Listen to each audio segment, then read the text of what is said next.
Şuşa zaferinden sonra düşman faktiki olarak After the Shusha victory, the enemy was practically ready to capitulate and signed the act of capitulation the following day, and we stopped the war. At that time, our armed forces were just a step away from Konkendi. Stopping the war at that time was our conscious choice. The fact that we are holding the military parade here today, in the central square of the city of Konkendi, once again shows how correct and wise that decision was. At that time, I had no doubt that the day would come when the Azerbaijani flag would be raised here, in the city of Konkendi. The cessation of the 44-day war on November 10, 2020, allowed us to the opportunity to return Agdam, Kalbajar, and Laçın districts to us without firing a single shot. This was a part of the act of capitulation signed by Armenia, and also our demand. Armenia was forced to fulfill this demand because they saw the strength of the armed forces of Azerbaijan on the battlefield,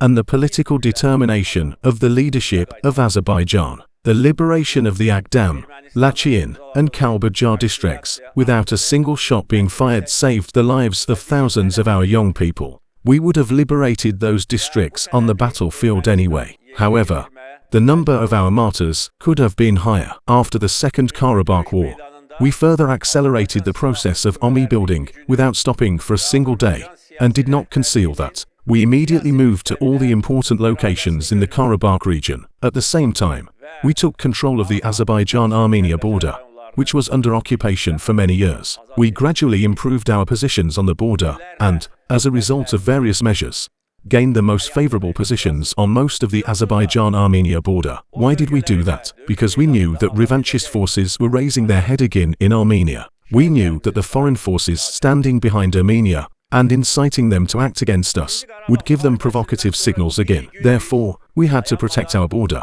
And as a result of several military operations, the situation on the Azerbaijan-Armenia border is under our control today. At the same time, several military operations carried out in the Karabakh region have created conditions for us to take control over favorable heights in this region as well. At the same time, these operations were a signal to the political leadership of Armenia that they should implement all the provisions of the Capitulation Act and, first of all, withdraw their armed forces from Karabakh. This is their obligation, but in reality, we saw the exact opposite. Not only weren't the Armenian armed forces withdrawn, even more forces were actually sent. At that time, the Laçın-Konkendi road was not under our control yet. Weapons and mines were being brought, and the political leadership of Armenia did not want to withdraw its armed forces from Karabakh. Qarabağdan öz silahlı qüvvələrini çıxarmaq istəmirdi.